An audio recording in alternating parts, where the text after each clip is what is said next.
Kabanata 1491. Ang duel.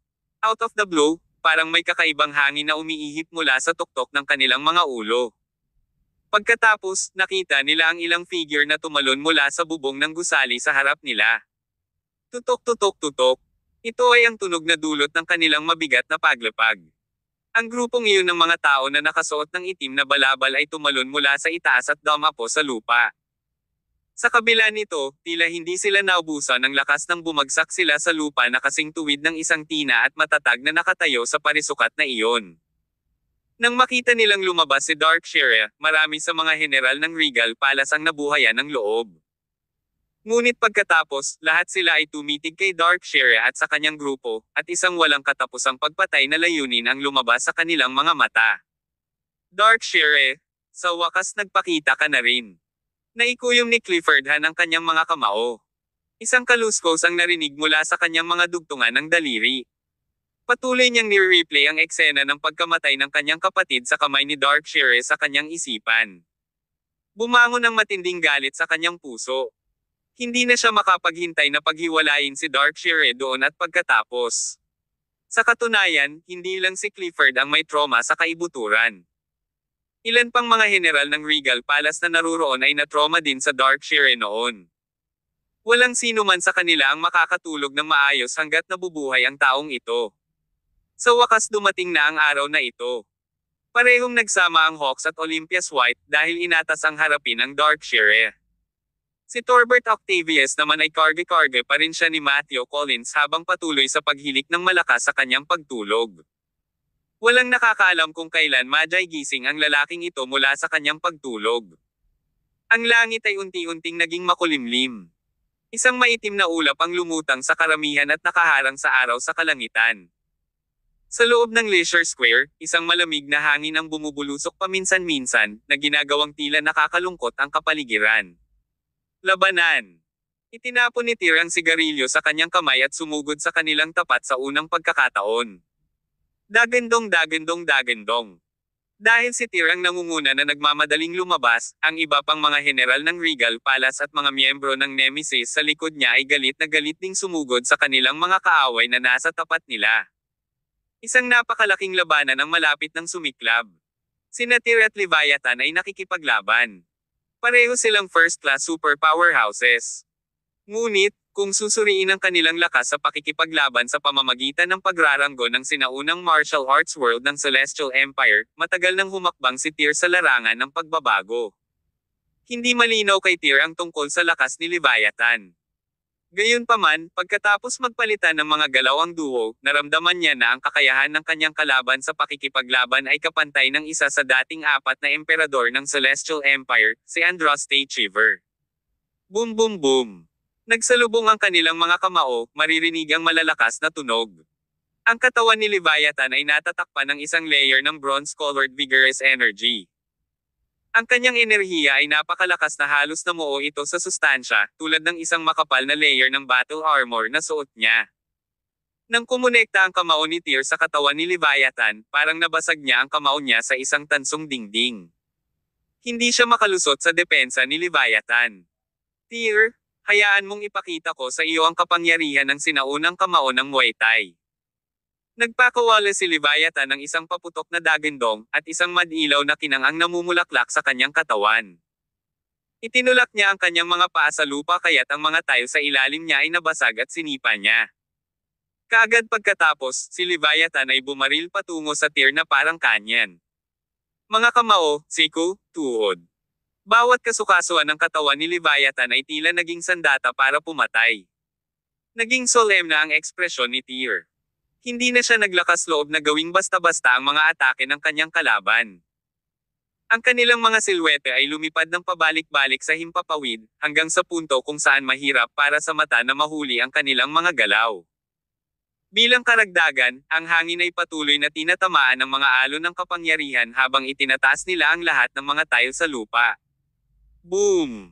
Isang mahinang kalabog ang umalangaw-ngaw. Malakas na tumama ang tuhod ni Leviathan sa tiyan ni Tyr. Ang pag-ataking iyon ay nagpalipad kay Tyr ng 7 o 8 metro pa atras bago niya nataman ang four-sided Buddha sa gitna ng plaza. Nayanig ang dambuhalang rebulto na iyon sa pagkabangga ni Tyr. Huminga siya ng malalim, hindi pinansin ang pagduduwal sa kanyang tiyan. Sa oras na ito, muling pinasabog ni Leviathan ang isa pang pag-atake sa kanyang direksyon. Nagmamadaling umiwas si Tyr sa pag-atake. Dama po ang siko ni Leviathan sa rebulto, na puwersahang bomb-utes dito. Nice! Splendid! Sa harap ng dumadagandong na pag-atake ni Leviathan, biglang umungal si Tyr ng kahindek-hindek. Pagkatapos, sa susunod na segundo, isang napakarahas na malakas na enerhiya ang lumabas sa kanyang katawan na masyado. Nang muling ibinato ni Leviathan ang kanyang kamao kay Tyr, hindi na nakaiwas si Tyr sa kanyang atake ngunit sinalubong niya ang kanyang kamao sa ulo upang harangin ang atake ng kanyang kalaban. Nagsagupa ng dalawang kamao. Muling naglabas ng tunog ang banggaan na katulad ng dagandong ng kulog.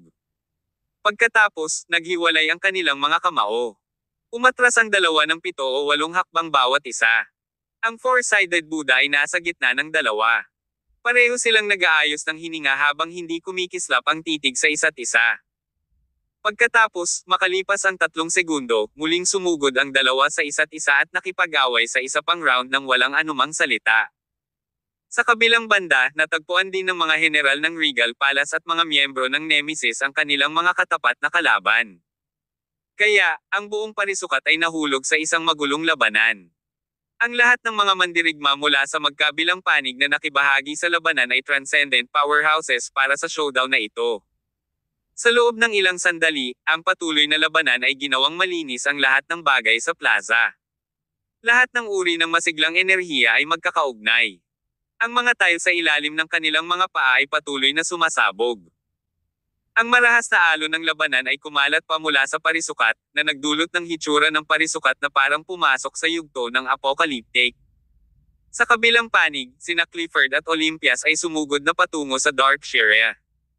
Bagamat dalawang makalangit na hari ang nakikipagtalo kay Darkshire, sila ay kaawa-awang binugbog niya. Kaagad pagkatapos, sumali rin ang Hawk sa labanan. Sa kabila nito, napanatili pa rin ni Darkshire ang kanyang kalmado sa kanyang pakikipaglaban ng 1 laban sa 5. Hinawakan ni Darkshire ang Shire Blade. Ang talo may walang katulad na lakas. Bawat laslas nito ay mapipilitin si Clifford at ang iba pa na umatras. Sa nakalipas na ilang taon, si Darkshire ay tumatambay sa sinaunang martial arts world. Kahit na ang kanyang lakas ay umabot sa isang nakakatakot na antas, ang kanyang kakayahan ay nag-refresh kay Clifford at ng iba pang pangunawa sa kanya. Paano naging malakas ang lalaking ito ngayon? Ang panganay sa magkapatid na Hawks ay kumuha ng slash mula kay Darkshire. Hinampis ni Darkshire ang kanyang dibdib, at lumitaw ang isang nakakatakot na sugat. Nang muli siyang tumingin kay Darkshire, nakaramdam siya ng matinding kawalan ng kapangyarihan. Ano ito? Nagmura si Clifford. Paulit-ulit na ni-replay ni Clifford ang eksena kung saan pinatay ni Darkshire ang kanyang kapatid sa kanyang isipan. Sa wakas, sa kanyang nagngangalit na galit, nagpakawala si Clifford ng dagandong, at ang kanyang kamisete ay bumukas, na nagsiwalat ng isang napakapangit na peklat sa kanyang dibdib at sa kanyang likod. Darkshire, kahit na ako, si Clifford Han, ay kailangang ipagsapalaran ang aking buhay ngayon, sisiguraduhin kong magderones ka ng isang malagim na kamatayan. Sa sandaling sinabi niya iyon, si Clifford ay sumugod sa Darkshire na may pulang mata, sinusubukang umatake muli. Sinundan ito ni Olympias. Maya-maya, bumangon din ang Hawks at sumugod patungo sa Darkshire. Ang 5 sa kanila ay kinubkob ni Darkshire. Sa huli, nagtagumpay sila sa pagkagambala sa ritmo ni Darkshire. Nagtamo ng ilang matinding suntok si Darkshire, at isang bakas ng escarlate na dugo ang lumabas sa sulok ng kanyang bibig. Nang makita ang Darkshire na nagsusuka ng dugo, ang iilang manlalaban na iyon, na sa una ay nasa ilalim ng matinding pressure, ay tila masaya. Parang hindi ganoon ka-invincible ang pangunahing kaaway ng Regal Palace na ito. Nag-ipon ng enerhiya si Olympia sa ilalim ng kanyang mga paa at umikot sa likod ni Darkshire ng napakabilis.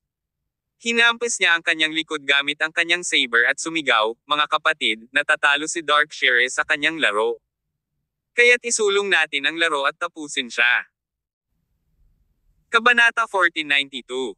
Ang makapangyarihang Darkshire. Natatalo ba ako? Sa sandaling ito, ang Darkshire ay inatake ng kaaway sa harap at likod. Sa katunayan, siya ay nahulog sa isang malaking suliranin. Gayunpaman, ni Katie nagulat ay hindi ipinakita sa kanyang mukha. Sa kabaligtaran, ang mga sulok ng kanyang bibig ay nakakurbo pataas sa isang masamang arko. Arg! Isang paputok na dagandong ang pinakawalan ni Darkshire. Agad na umakyat ang aura na inilabas niya. Sa susunod na sandali, ang Shire Blade sa kanyang kamay ay patuloy na lumalas ng paalang, sa bilis na kasing bilis ng kidlat. Sa mga mata ni Clifford Han at ng iba pa, ang figure ni Darkshire ay tila nahahati sa 5. Halos bawat isa sa kanila ay nasa ilalim ng mga pag-atake ni Darkshire ng sabay-sabay. Klang klang klang. Sunod-sunod na umalangaw-ngaw ang tunog ng banggaan ng bakal. Lahat ng 5 mandirigma ng Regal Palace ay nadama na ang mga bagay ay hindi maganda para sa kanila. Ang mga kapatid na lalaki ng pinakabatang Hawks ay nakakuha ng isang slash mula kay Darkshire at sila ay sabog. Ang kanilang pagkubkob ay nasira kaagad. Sinamantala ni Darkshire ang pagkakataon ng sumabog ang bunsong kapatid ng Hawks at nakatakas. Matapos guluhin ni Clifford at ng iba pa ang ritmo ni Darkshire, bigla siyang lumaban ng mas mabangis. Ang isang serye ng mga pag-atake mula sa kanya ay labis na nasugatan si Clifford Han, Olympias White, at iba pa. Sa huli, silang 5 ay nagtamo ng matinding pinsala dahil lahat sila ay umaagos ng dugo mula sa kanilang mga bibig. Habang si Darkshire ay nanatili sa kanyang pwesto, natatakpan ng mga sugat sa buong katawan habang umaagos ang dugo mula sa kanyang bibig, siya ang huling lalaking nakatayo. Sa kabaligtaran, lahat ng 5 kalaban niya ay bumagsak sa lupa. Wow! Tinakpin ni Darkshire ang kanyang noo gamit ang kanyang kamay at tumawa ng malakas habang pinagmamasdan si Clifford at ang iba pa na nakadapa sa lupa at nagpupumilit na tumayo. Sumunod, kumislap ang kanyang figure at agad na nagpakita kay Clifford. Sa sandaling ito, tatayo na sana si Clifford mula sa lupa, ngunit marahas na tinapakan ni Darkshire ang dibdib ni Clifford gamit ang kanang paa. Bumagsak ulit si Clifford sa lupa. Samantala, si Darkshire ay nagsimulang gumamit ng higit at higit na puwersa sa kanyang paa. Ang ekspresyon ni Clifford ay nagpapahiwatig na siya ay nasa sakit habang mas maraming dugo ang nagsimulang bumulwak mula sa kanyang bibig. Clifford, ganito ko pinatay ang kapatid mo noon.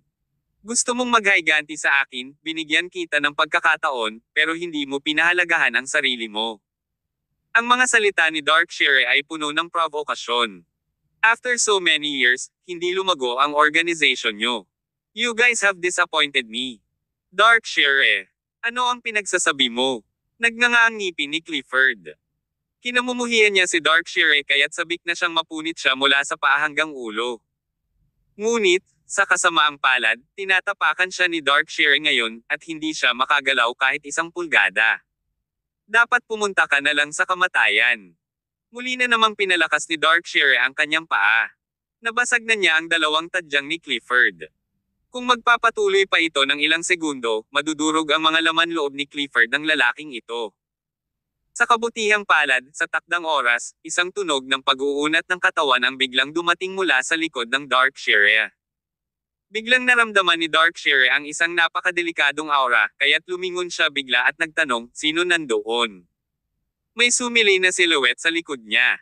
Kaagad pagkatapos, ang lumalawak na tunog ay naging mga hilik muli. Kumunat ang noo ni Darkshire. Ziz! Nagpatuloy ang malakas na hilik na iyon. Kaagad pagkatapos nakita ni Darkshire si Torbert Octavius na nakahiga sa harap niya sa isang napaka-challenging poster habang patuloy siyang humihilik ng malakas sa kanyang pagtulog. Kumunat ang noo ni Darkshire. Walang pag-aalinlangan, sinipa niya si Torbert. Gayunpaman, naiwasan ni Torbert ang mga sipa ni Darkshire ng napakabilis. Pagkatapos, lumipat siya sa kabilang side at nagpatuloy sa pagtulog. Medyo nagulat si Darkshire sa kaibuturan, kaya nagsimula siyang umatake ng walang tigil kay Torbert. Gayunpaman, ang bawat pag-atake niya ay naiiwasan ni Torbert. Maaari bang iwasan ng taong ito ang lahat ng atake ko sa kanyang pagtulog? Si Darkshire ay mapang-uyam tungkol dito. Nang natulala pa rin si Darkshire, biglang tumayo si Torbert, nakahiga, nakatagilid sa lupa. Pagkatapos, lumipat siya sa gilid ni Darkshire nang napakabilis at binasag ang kanyang kamao sa kanyang ibabang likod. Pagkatapos ng bagsak na iyon, umatras si Torbert ng 3 metro. Hindi niya idinilat ang kanyang mga mata kahit isang beses. Maaaring mukhang mahina ang suntok niya, ngunit sa totoo lang, naglalaman ito ng nakakatakot na puwersa. Isang suntok mula sa kanya ang nagpalipad kay Darkshire ilang metro ang layo, umubo ng dugo. Napakalakas. Nang makitang ang Waddle Sleeping Feast na ginawa ni Torbert ay ganap na napatulala si Darkshire, Clifford, Olympias, at iba pang nanunood sa gilid ay medyo nagulat. Siyempre, hindi ito nangangahulugan na si Torbert ay napakalakas kumpara sa mga hari tulad ni Clifford at Olympias. Pagkatapos ng lahat, si Darkshire ay nasugatan nilang 5 sa simula. Kung si Darkshire ay nasa kanyang buong lakas, tiyak na hindi magiging katapat niya si Torbert. Namutla ang mukha ni Darkshire. Pilit siyang huminga. Naging mataimtim ang kanyang ekspresyon nang muling tumingin kay Torbert. Bakit parang nakakatakot ang lalaking ito? Medyo nagulat si Darkshire sa kanyang puso, habang ang Shire Blade sa kanyang kamay ay nagbuga ng nakakasilaw na liwanag. Sa oras na ito, si Darkshire ay nagsimulang maging malupit at hindi nagpigil. Handa na siyang harapin si Torbert sa kanyang pinakamabilis na bilis dahil sa kaibuturan niya ay nararamdaman niya na kung hindi niya haharapin ang lalaking ito ngayon, ang oddball na ito ang susunod niya magiging nakamamatay na sandata. Isang after image ang sumunod sa likod ng Darkshire. Binatukan niya si Torbert ng napakabilis. Sa isang kisap mata, ibinaba ni Darkshire ang kanyang talon upang gumawa ng 7 o 8 laslas. Nakakamatay ang bawat slash mula sa kanya. Pinaikit ni Torbert ang kanyang mga mata, ngunit naiwasan niya ang lahat ng 8 laslas mula kay Darkshire. Kaagad pagkatapos, naging roly-poly toy si Torbert. Naglunsad siya ng mga pag-atake sa Darkshire sa iba't ibang mga kakaibang posture. Gayunpaman, nabigo rin siyang mapunta ang mga pag-ataking iyon sa katawan ni Darkshire. Sa kabaligtaran, si Darkshire ang gumawa ng slash sa kanyang balikat. Napakalalim ng slash na iyon. Bumaon ang talon sa kalahati ng buto ng balikat ni Torbert. Kung ordinaryong tao lang ang nakaranas ng ganoong pinsala, nilalamon na sana sila ng matinding sakit. Ngunit kumilo si Torbert na parang walang nangyari, nanatiling nakapikit ang mga mata, at patuloy pa rin sa paghilik. Sa sandaling iyon, si Clifford at ang iba pa sa nakapaligid na lugar ay sa wakas ay tumayo mula sa lupa. Kahit na ang bawat isa sa kanila ay malubhang nasugatan, ngunit walang nagbigay pansin sa kanilang mga pinsala. Dahil inatasan sila ni Tyr na harapin ang Darkshire, kinailangan nilang patayin si Darkshire kahit na kailangan nilang ilagay ang kanilang buhay sa linya. Ang Darkshire ay natatalo. Kaya, mga kapatid, itaas natin ang ating laro at ibaba siya. Nagsama-sama ang lahat at nagmadaling pumunta sa Darkshire. Kasama ni Torbert, ang koponan ay may 6 laban sa isa. Obviously, mas malakas ang combat power nila kumpara kanina. Bagamat lahat sila ay desperado na nagsisikap na salakayin ang Darkshire sa lahat ng paraan, inatake nila siya ng mga uri ng desperadong paraan kung saan handa nilang ipagpalit ang kanilang buhay sa kanya. Bagamat ginamit ni Darkshire ang lahat ng kanyang lakas para harapin sila, medyo mahirap pa rin ang pakikitungo sa kanya. Sa huli, ang ritmo ni Darkshire ay nagambala ng koponan, at nagsimula siyang kumuha ng tuloy-tuloy na pag-atake. Sa wakas, 7 o 8 suntok ang ibinato ni Torbert sa katawan ni Darkshire at napaatras siya. Darkshire, ang iyong wakas ay dumating na. Nang makita ito, isang bayonet ang nagpakita sa kamay ni Clifford. Nagumbok ang kanyang mga ugat sa buong katawan. Sa wakas, nakalapit siya sa katawan ni Darkshire at nagpakawalan ng isang paputok na dagandong. Pagkatapos, mabangis niyang sinaksak ang tiyan ni Darkshire gamit ang kanyang sandata. Kabanata 1493. Labanan, laban sa Leviathan. Samantala, sa kabilang panig ng larangan ng digmaan, ang tunggalian sa pagitan ng mga mandirigma ng Regal Palace at ng Leviathan sect ay natapos na. Ang mga mandirigmang iyon na dinala ng Leviathan ay labis na nabugbog sa isang mapang wasak na estado ng mga mandirigma ng Regal Palace. Habang ang mga mandirigma na dinala ni Darkshire ay sunod-sunod na nakikipaglaban hanggang sa kanilang kamatayan sa larangan ng digmaan. Sa puntong ito, halos lahat ng mga mandirigmang naiwan na nakatayo sa Leisure Square ay mga mandirigma ng Regal Palace. Ang labanan sa pagitan ni Tyr Summers at Leviathan ay natapos din sa wakas. Sa oras na ito, pareho silang nasugatan. Ngunit, sa pangkalahatan, ang Leviathan ay nagtamo ng mas matinding pinsala kumpara kay Tyr. Nakatayo ang dalawa sa magkabilang gilid ng four-faced Buddha statue sa gitna ng square. Nagkatinginan sila sa kabuuan ng rebulto habang humihingal. Ungol, dagandong. Arg! Arg! Arg! Sa sandaling iyon, pareho silang bumuga ng dagandong ng sabay. Pagkatapos nito, sabay-sabay na ibinaba ng dalawa ang kanilang mga kamao habang sila ay sumusugod patungo sa kanilang mga karibal sa magkabilang panig. Parehong pinakilos ang kanilang panloob na lakas sa kanilang limitasyon. Sa wakas, nagdikit ang kanilang mga kamao sa ibabaw ng napakalaking rebulto na nasa harapan nila. Boom! Narinig ang tunog ng pagsabog. Kasabay ng pagkulog, sa sandaling bumasag ang kanilang mga kamao sa rebulto, nagkalat ang mga bitek na parang sapot ng gagamba sa katawan ng estatwa ng four-faced Buddha. Dumagundong! Tulad ng dumadagandong na kulog na naglakbay sa mga ulap, winasak ng dalawa ang rebulto na mahigit 20 metro ang taas. Ang rebulto pagkatapos ay bumagsak sa lupa at nabasag sa hindi mabilang na mga guho. Ang dalawang kamao ay dumaan sa mga gumugulong na labi na ito, at ang kanilang mga kamao sa wakas ay nagbanggaan sa isa't isa. Ang nakakatakot at malakas na enerhiya na nagmula sa kanilang mga kamao ay nagangat ng lahat ng mga tayo sa sahig sa kanilang paligid sa hangin. Kahit na ang mga taong nanatiling malapit sa kanilang lugar ng labanan ay natangay. Samantala, malabong lumitaw ang isang haligi ng liwanag at diretsyong bumaril sa mga ulap.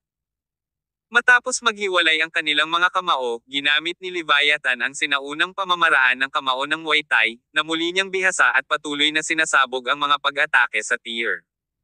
Hindi umiwas si Tyr sa sandaling ito. Sa halip, hinayaan niyang bumuhos sa kanya ang kamao ni Leviathan na parang bagyong ulan. Nanatili lang siya roon na parang bundok na hindi natitinag na matatag na nakatayo sa malakas na ulan. Leviathan, natalo ka. Sa wakas, pinigilan ni Tyr ang isang subo ng dugo habang nakatitig kay Leviathan, na patuloy na umaatake sa kanya mula sa tapat. Ngumisi siya ng kakaiba. Itinaas ni Tyr ang kanyang mga kamay at hinampas ang magkabilang gilid ng ulo ni Leviathan na parang sumasampal ng lamok. Sampal. Sinampal ng malakas ni Tyr ang magkabilang gilid ng ulo ni Leviathan. Kahit gaano karaming beses na naglunsad ng pag-atake si Leviathan laban sa kanya, kailangan lang niyang atakihin siya ng isang beses, at hindi pa sapat ang pag-ataking iyon. Nang sampelan ni Tyr si Leviathan ay biglang sumabog ang utak niya. Nang maglaon, sinundan ito ng isang pagsabog ng tugtog sa kanyang mga tainga, at pagkatapos, napagtanto niya na wala na siyang nakikita. Sa wakas, hindi na nakapagpatuloy ang Leviathan na maglunsad ng higit pang mga pag-atake sa Tyr. Nagsimula siyang dumyugo mula sa lahat ng 7 butas. Pagkatapos, siya ay bumagsak sa lupa sa kanyang mga tuhod na may isang kalabog, na may pagtataka na ekspresyon sa kanyang mukha.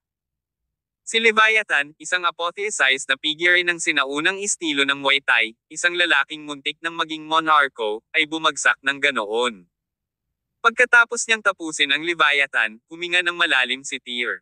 Ginamit niya ang kanyang panloob na lakas upang ayusin ang kanyang panloob na mga pinsala. Nagtagal siya bago bumuti ang pakiramdam niya. Ang labanang ito ay talagang isa pang tagumpay at pagpapahusay kay Tyr. Matapos makipag-usap ni Tyr kay Leviathan, natapos din ang tunggalian na ito.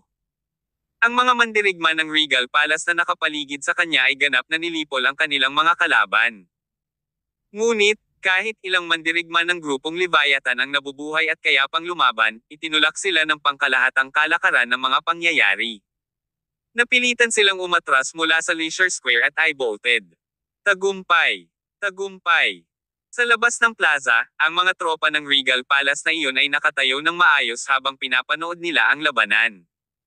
Nang masaksihan nila ang eksena, lahat sila ay nagtaas ng kamay sa langit at nagsisigawan. Ang balita ng tagumpay ng Regal Palace ay kumalat sa mga nakapaligid na kalye at eskinita.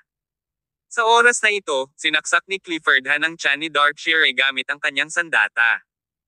Ang nakamamatay na pinsalang iyon ay nagdulot ng makabuluhang pagbawas sa sigla ni Darkshire. Ang mabangis na pamatay na aura mula sa kanyang katawan ay mabilis na humina sa parehong oras. Masakit na bamulong si Darkshire. Gayunpaman, binasag din niya ang kanyang kamao sa katawan ni Clifford at sumabog. Bumagsak si Clifford sa lupa at agad na nahimatay. Nang makita ito, muling sumugod si Olympias White at ang iba pa patungo sa Darkshire. Gayunpaman, sa sandaling ito, ang Darkshire, na mahina na ang sigla, ay biglang sumabog ng may malakas na enerhiya. Pinasabog niya si Olympias at ang iba pa, sunod-sunod. Nang masaksihan ni White-Eyed Ivory Dragon at Black Caesar ang eksenang ito mula sa gilid, wala na silang pakialam sa moralidad ng mga komunidad ng martial art ngunit nagmamadaling pumunta sa Darkshire. Gayunpaman, sa oras na ito, biglaang napigil ni Darkshire ang kanyang mga kalaban gamit ang kanyang maling kapangyarihan. Dahil dito, walang makakalapit sa kanya. Lahat kayo, lumipat sa gilid. Si Tyr, na nakaayos na ang kanyang paghinga, ay sumugod sa pinakamabilis na bilis sa kritikal na sandaling ito. Nang makita ito ni White-Eyed Ivory Dragon at ng iba pa, lahat sila ay umatras sa gilid. Ang mga general ng Regal Palace ay pinalibutan ng isang malaking bilog si Darkshire na parang isang pader ng tao. Si Tyr naman ay sumugod sa gitna ng ring. Tyr, medyo matagal na kitang hinihintay. Sa wakas nandito ka na. Nasa puson pa rin niya ang bayanite na pinagsaksak ni Clifford kay Darkshire. Gayunpaman, hindi niya inabala ang kanyang sugat. Sa totoo lang, lumalakas pa rin ang aura ni Darkshire sa sandaling ito. Isang agos ng hangin na patuloy na umiihip sa kanyang mga damit hanggang sa puntong maririnig ang kaluskos. Darkshire, hindi ka makakaalis ngayon.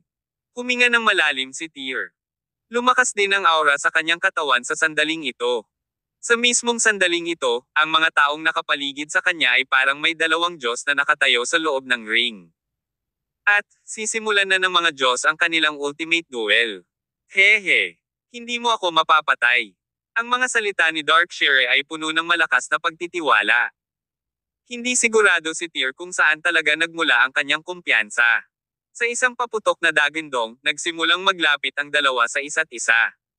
Sa huli, nagtagpo ang dalawa na parang magnet. Boom boom boom. Isang marahas na tunog na nabuo ng banggaan na nilikha ng tornado tulad ng mga alon ng hangin na dumaan sa parisukat. Ang White-Eyed Ivory Dragon at ang iba pang nanunood ng labanan sa gilid ay naramdaman ang kanilang mga anit na tumusok sa eksenang ito. Sa wakas, umatras ang lahat sa likod. Di nagtagal, ang bilog sa paligid ng lugar ng labanan ay lumawak sa higit sa kalahati ng unang sukat nito. Pagkalipas ng ilang minuto, ang lahat ay hindi sinasadyang lumikas mula sa napakalaking libangan na plaza na ito. Matagal nang nawala ang bakas ng Tyr at Darkshire sa plaza. Ang lahat ng iba ay nakikita ay dalawang buhawi na patuloy na sumisira sa lupa sa pamamagitan ng kanilang kapangyarihan ng pagkawasak. Nakakatakot na kapangyarihan. Ito. Tao pa ba sila? Napatulala ang lahat sa ganoong eksena. Kung ang mga taong ito ay hindi nakita ito ng kanilang sariling mga mata, hindi sila maniniwala na may mga tao talaga sa mundong ito na maaaring magpakawala ng kanilang kapangyarihan sa ganoong sukdulan. Kasabay nito, napuno rin ng pananabik ang kanilang mga mata. Lahat sila ay inaabangan ang araw na maaari silang maging kasing kapangyarihan ng kanilang amo. Kabanata 1494. You guys can't kill me today. Ivory Dragon, parang kapantay ng boss natin ang combat power ni Darkshire. Sa tingin mo ba ay malalagay sa panganib si boss? Si Sigillum at Drishit ay pumunta sa gilid ni White-Eyed Ivory Dragon at nag-aalalang tinanong siya. Huminga ng malalim si White-Eyed Ivory Dragon at sumagot, ang labanang ito ay higit na lumampas sa aking pangunawa, ngunit naniniwala ako sa ating amo. Hindi siya matatalo. Hindi nagtagal, dalawang alon ng hangin ang nagsanib at bumuo ng isang buhawi na sumugod sa langit. Sa loob ng buhawi na iyon, ang ilang kidlat ay maaaring makita ng malabo habang umaagos ito kasama ng hangin. Habang patuloy na lumalawak ang buhawi na ito, ang buong parisukat ay naapektuhan nito. Ang mga miyembro ng Regal Palace ay lahat ay nasa kanilang mga puso sa kanilang mga bibig dahil wala silang ideya kung sino ang lalabas bilang magwawagi sa huling tunggalian na ito. Anong malakas na puwersa? Sa sandaling ito, sa tuktok ng isang gusali na matatagpuan 3 kilometro ang layo, ang Siamese King at Haring Charlie ay may hawak na teleskopyo ng militar sa kanilang mga kamay. Nakatitig sila sa malaking labanan na naganap sa Leisure Square. Maging ang dalawang matatayog na figure ay natigilan ng makita ang eksena. Kung hindi nila ito nakita ng sarili nilang mga mata, hindi nila akalain na ang mga mortal ay maaaring magkaroon ng kapangyarihan ng isang Diyos. Dumagundong. Ang tunog ng kulog ay umalangaw-ngaw mula sa direksyon ng Leisure Square. Hindi nagtagal, unti-unting naglaho ang bagyong iyon, habang ang buong liwasan ay tila tumahimik. May nahulog mula sa langit. Ang puso ng Haring Siamese ay tumibok ng husto habang nagpatuloy, mukhang si Darkshire. Iyon mismo ang nasaksihan ng Haring Siamese.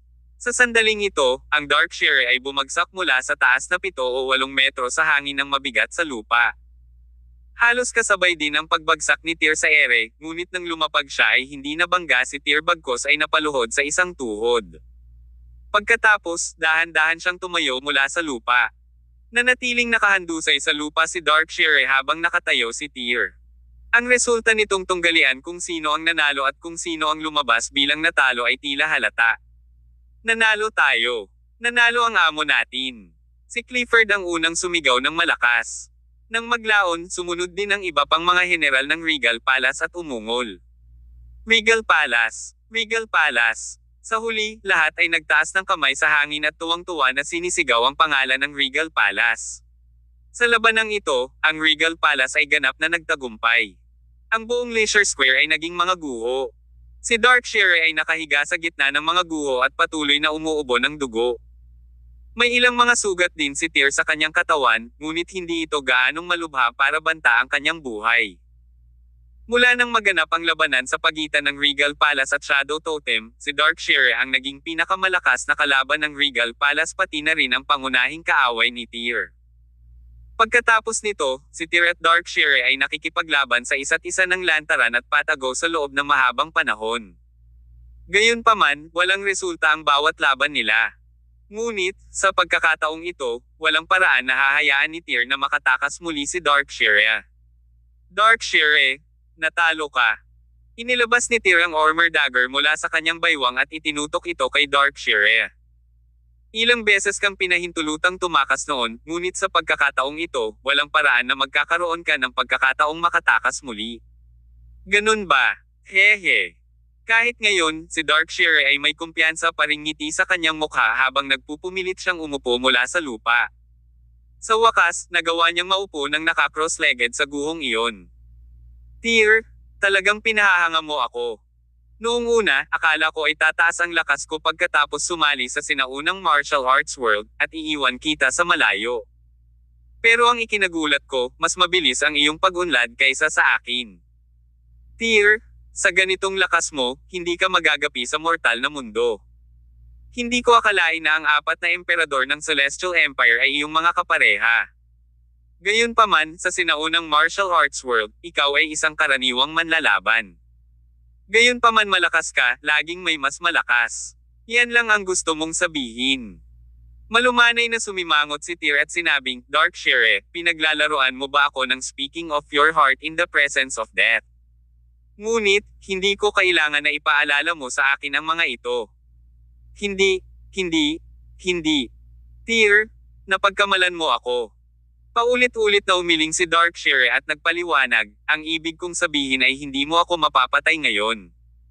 Sa susunod na pagkikita natin, papatayin kita ng may mas makapangyarihang pagkakakilanlan. Sa sandaling ito, papalapit na si Clifford at iba pang mga heneral at hari ng Regal Palace.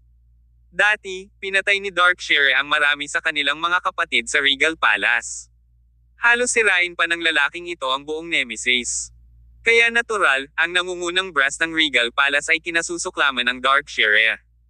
Ngayon sa wakas ay nahuli na nila siya pagkatapos ng maraming paghihirap. Walang paraan na hahayaan nila siyang makatakas. Darkshire, tinakbo mo na ang iyong kurso.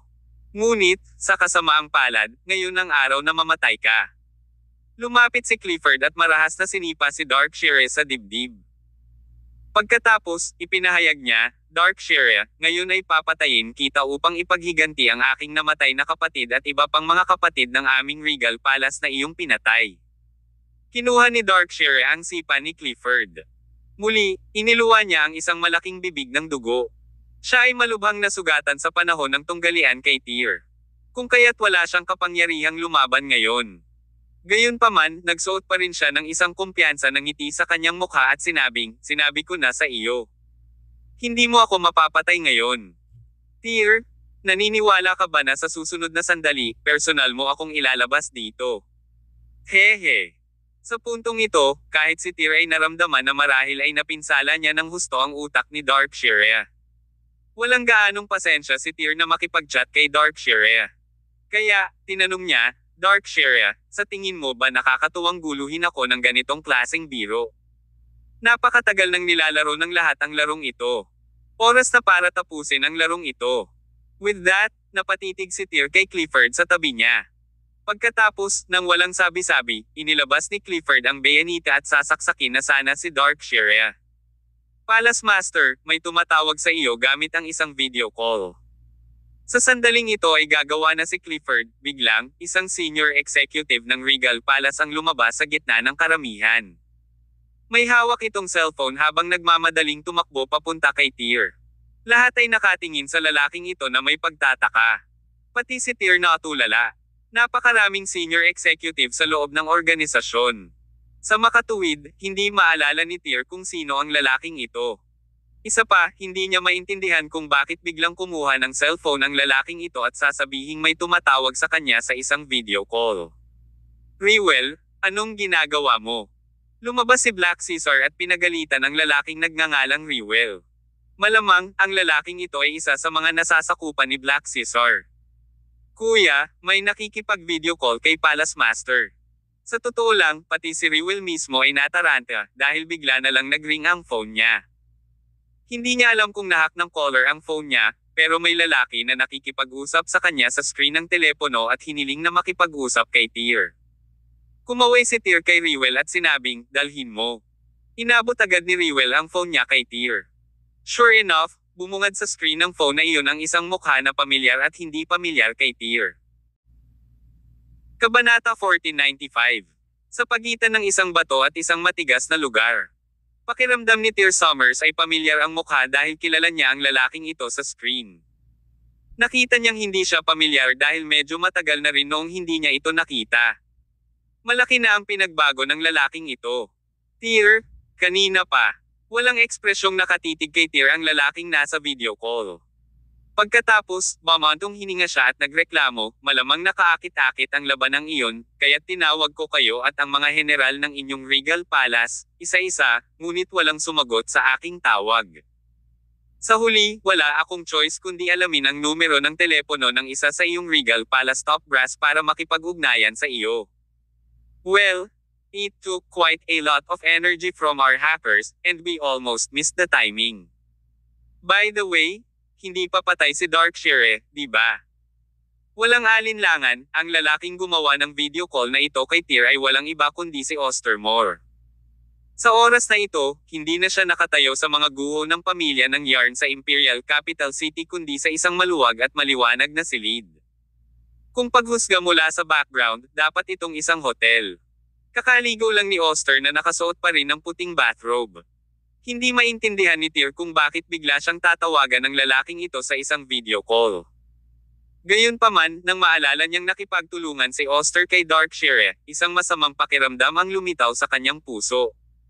Oster, ano bang gusto mo?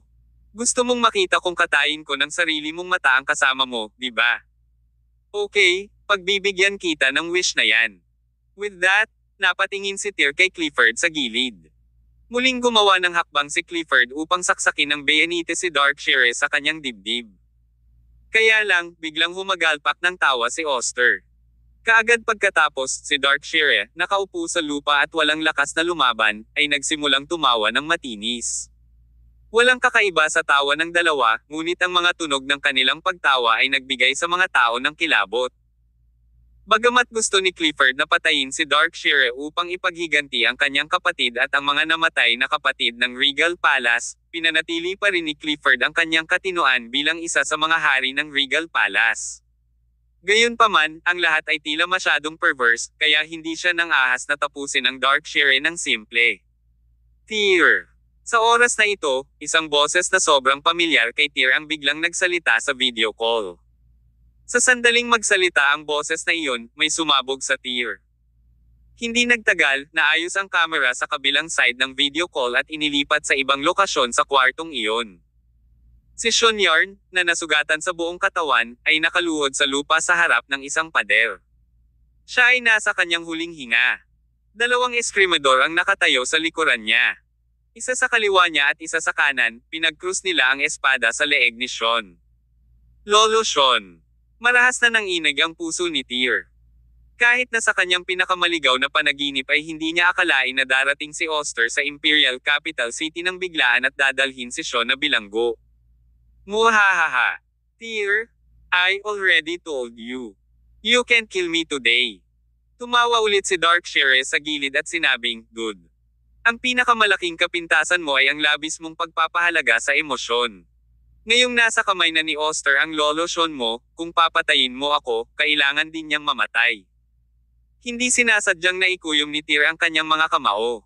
Si Clifford at ang iba pang nasa gilid ay nagyelo rin. Hindi nila inaasahan na gagawa ng ganoong paghahanda si Darkshire. Bumalik ang kamera kay Oster. Sabi ng lalaking iyon habang tumatawa siya, Tyr, paano kung ibalik si Darkshire sa Celestial Empire sa isang piraso, at hahayaan kung umalis ang lolo Sean mo? Natahimik si Tyr. Sa isang banda, si Darkshire, ang pangunahing kaaway ng buong Regal Palace. Ang taong ito ay pumatay sa hindi mabilang na mga kapatid ng Regal Palace, at siya ay itinuturing na pinakamalaking kaaway ng organisasyon.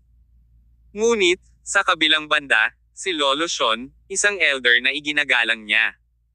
Naipit si Tyr sa pagitan ng isang bato at isang matigas na lugar. Para mailigtas si Sean, kinailangan niyang paalisin si Darkshire. Pero, kung gagawin niya, paano niya sasagutin ang mga kapatid ng Regal Palace na naruroon?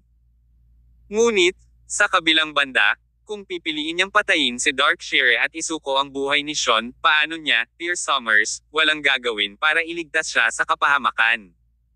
Boss, kung mahirap ang posisyon mo, hayaan mo na lang siya. Sa oras na ito, tila naubos ni Clifford ang kanyang pisikal na lakas. Para siyang naliligaw, ngunit ayaw niyang pahirapan ang kanyang amo. Kung tutuusin, ang bihag ay isang labis na inaalagaan ng kanyang amo. Natigilan si Tyr saglit. Sa oras na ito, ang White-Eyed Ivory Dragon, Olympias White, at ang iba pa ay tumango din. Boss, wala na ang mga patay, pero mapoprotektahan mo pa rin ang buhay. Tama na, boss. Hayaan mo na lang si Darkshire. Sunod-sunod na tumayo ang lahat ng general ng Regal Palace. Wala sa kanila ang gustong pahirapan si Tyr, at handa silang iligtas ang Darkshire.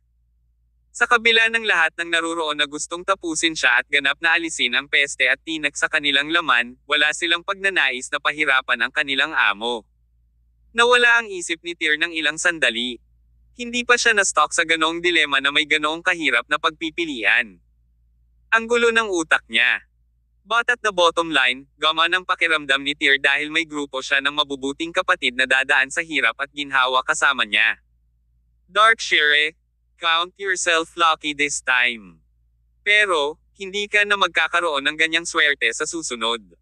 Tinitigan ng masama ni Clifford si Darkshire at binatukan, umalis ka na dito ngayon din. Hehe.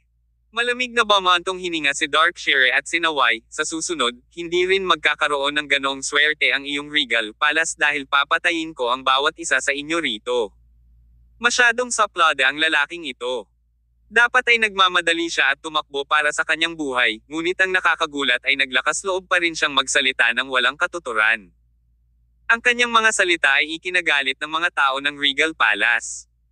Marami sa kanila ang gustong tapusin siya kaagad, ngunit nagpigil sila sa huli dahil ayaw nilang mahirapan ang kanilang amo. Gusto ni Clifford na iligtas si Darkshire, ngunit hindi siya napigilan ni Tyr dahil ito talaga ang gusto ni Tyr sa kaibuturan. Kung tutuusin, hindi siya makatayo at manood kay Sean na pinapatay ni Oster. Gayunpaman, hindi pa rin lubos maisip ni Tyr kung bakit biglang napunta si Oster at ang kanyang mga goons kay Sean.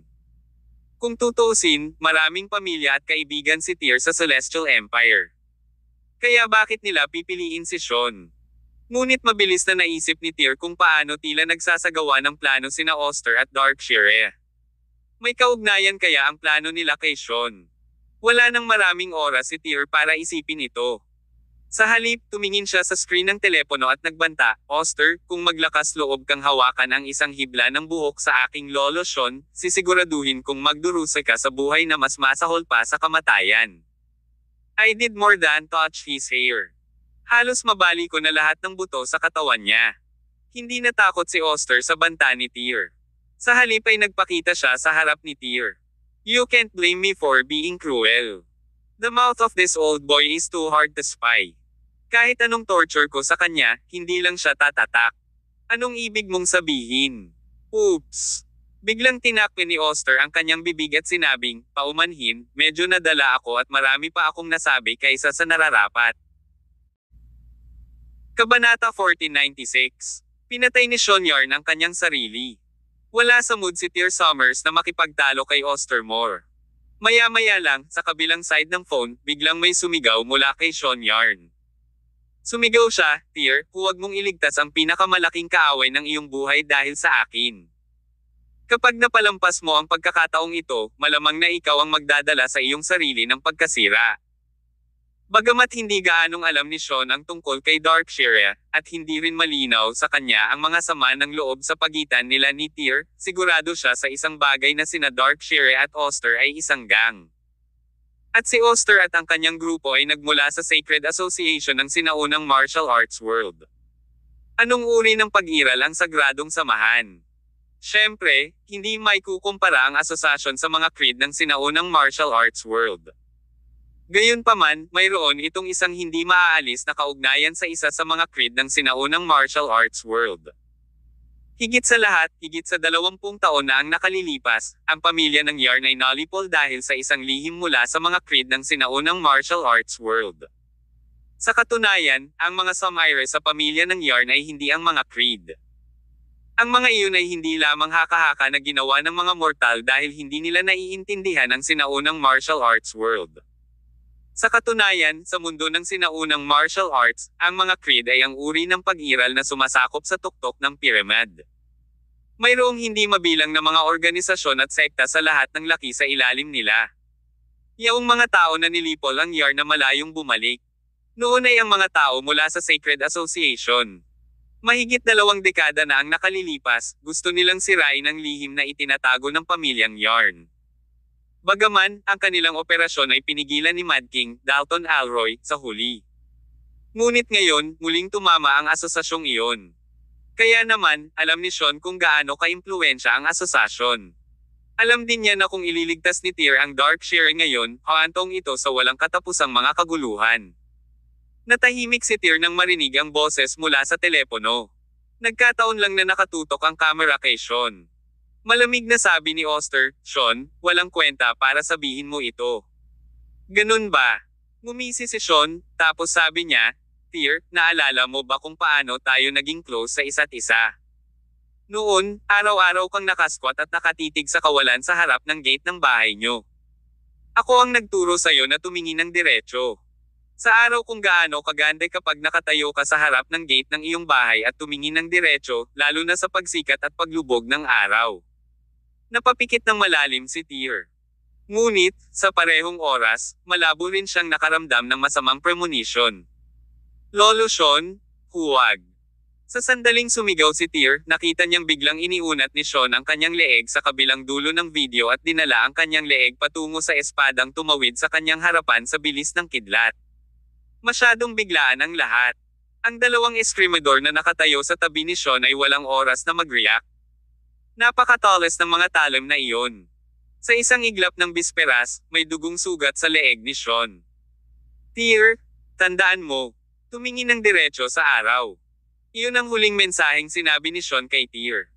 Tila sinusubukan ng matanda na paalalahanan si Tyr na harapin ang mga hamon at sumulong ng buong tapang, ngunit nahawakan ni Tyr ang ibang patong ng kahulugan sa ilalim ng mga salitang iyon.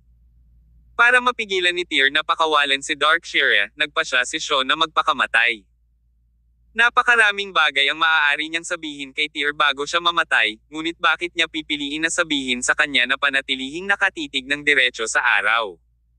Bumulusok ang puso ni Tyr sa lalim ng kalungkutan. Ngayon lang niya napanood ang kanyang lolo Sean na namatay sa harap ng kanyang mga mata ng ganoon. Wala siyang magawa. Kaya lang, wala na siyang panahon para mag-isip ng husto tungkol dito.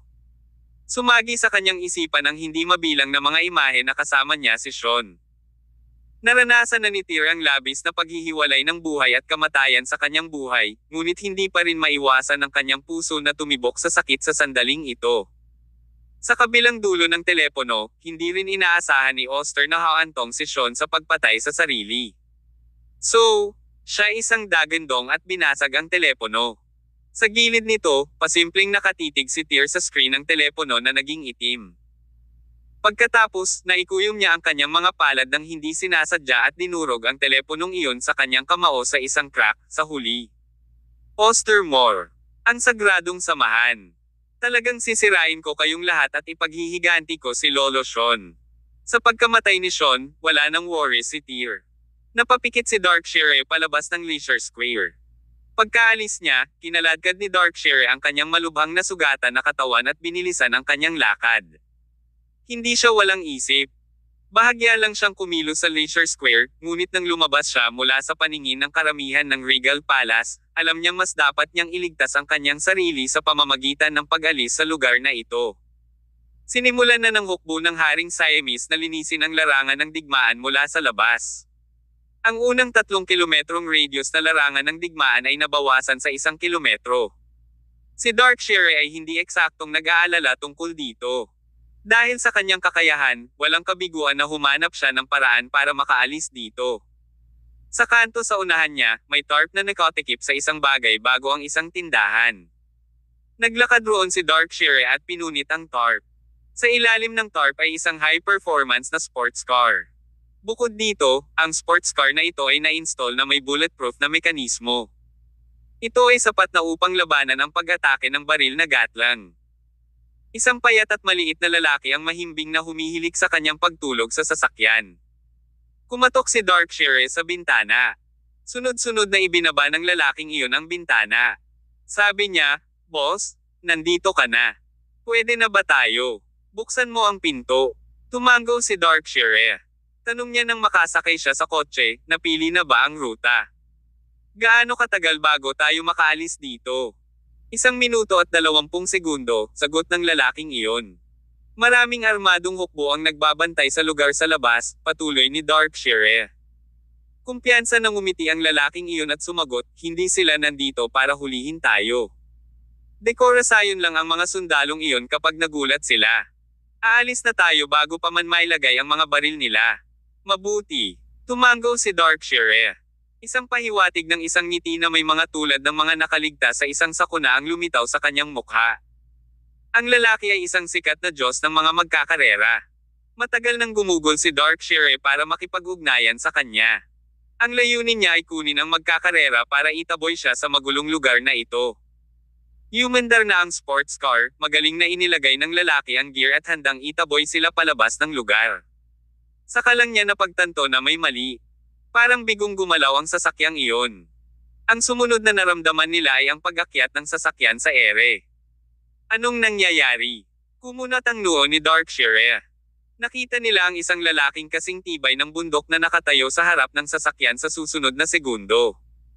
Ginamit niya ang kanyang mga kamay upang iangat ang sasakyan sa kanyang ulo. Ang lalaking ito ay walang iba kundi si Matthew Collins. Boom! Malakas na binasag ni Matthew ang sports car sa lupa na ang 4 na gulong nito ay nakaharap sa langit. Sumunod, naglunsad si Matthew pasulong. Marahas niyang binuksan ang pinto at kinaladkad ang racer na iyon palabas ng sasakyan bago ito itinapon ng 12 metro na parang sisiw. Nanatiling nakastock sa loob ng sasakyan si Darkshire, hindi makagalaw. Sa likod ni Matthew ay nakatayo ang isang malaking grupo ng mga tao. Sila ay sina Tyr, Clifford Han, at isang grupo ng mga general ng Regal Palace. "Tyr, anong ibig mong sabihin sa lahat ng ito?" Nang makita si Tyr at ang iba pa na malamig na nakatitig sa kanya, isang kakilakilabot na pakiramdam ang lumitaw sa puso ni Darkshire. Ibinigay ka ni Oster. Kabanata 1497. Kamatayan ni Darkshire. Ano?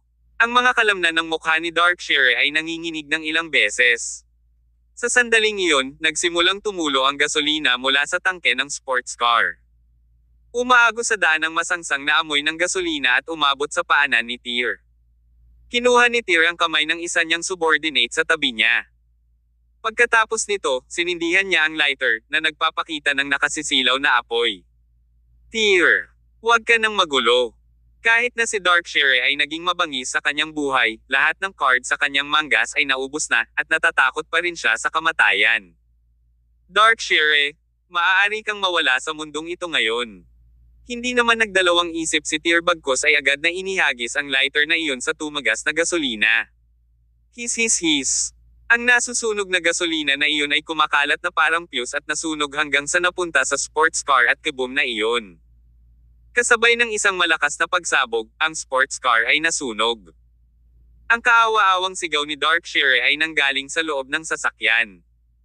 Gayunpaman, hindi man lang binigyan ni Tyr at ng iba pa ang kotse ng isa pang sulyap. Sa halip, sinubukan ng lahat na tumakas mula sa lugar na iyon sa pinakamabilis nilang bilis. Hanggang sa ang lahat ay nakarating ng ilang dosenang metro ang layo mula sa kanilang unang lugar na ang lahat ng mga hari at general ng Regal Palace ay galit na nakatingin kay Tyr. Hindi napigilan ni Olympias White ang sarili kundi ang umungol at sumimangot, Tyr, bago ka nagsindi ng apoy, hindi mo ba binigyang pansin ang damdamin ng ibang tao? Walang magawang nagkibit balikat si Tyr at sumagot, I got carried away. Something felt off kung hindi ko agad sinindihan ang apoy. Nagsalita ang karamihan. Sa kabutihang palad, bawat isa sa grupong ito ng mga general ng Regal Palace ay nilagyan ng mga pambihirang kasanayan. Sa kabila ng pinsala, maaari silang makatakas mula sa sentro ng pagsabog ng sports car. Gayunpaman, nasunog ang likod ng maraming tao. Sa likod nila ay ang dagat ng apoy, ang katawan ni Darkshire ay natatakpan ng apoy, ngunit ang lalaking ito ay talagang nagawang gumapang palabas ng sasakyan. Gayunpaman, kaya lang niyang gumapang ng ilang metro pasulong bago siya tuluyang nagpaalam sa mundo. Sa wakas ay nakagat na ni Darkshire ang alikabok. Sinunog ng apoy na iyon ang kanyang bangkay hanggang sa hindi na makilala. Bumalik si Tyr at ang iba sa Leisure Square. Daan-daang bus ang dumaan para kunin sila. Lahat ng miyembro ng Regal Palace ay pinapasok sa barko. Ang mga bus na ito ay inayos lahat ng Siamese King. Personal na nasaksihan ng hari ang lakas ng Regal Palace sa pamamagitan ng digmaang ito. Para maiwasang magdulot ng mas malaking gulo ang organisasyon, syempre, kailangan niyang gumawa ng maayos na kaayusan para sa mga miyembro ng Regal Palace. Tapos na ang lahat.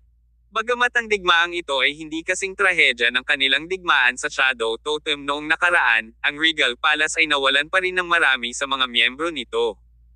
Samantala, lahat ng mga hari at general ay lubhang nasugatan. Upang ilagay ito ng mahinahon, ang organisasyon ay nagdusa ng isang patas na halaga ng mga pagkalugi sa pagkakataong ito. Hindi pa ba bumabalik si Juan? Tiningnan ni Clifford ang paligid at wala siyang nakitang bakas ni Juan Yates. Nagsimula siyang mag-alala. Wala naman sigurong nangyari sa lalaking iyon, di ba? Boss, magpapadala ba tayo ng maghahanap sa kanya? No. Okay lang. Umiling si Tyr at sumagot, kailangan niyang harapin ang kanyang problema sa kanyang sarili. Naniniwala akong ipaghihiganti niya ang kanyang biyenan at asawa.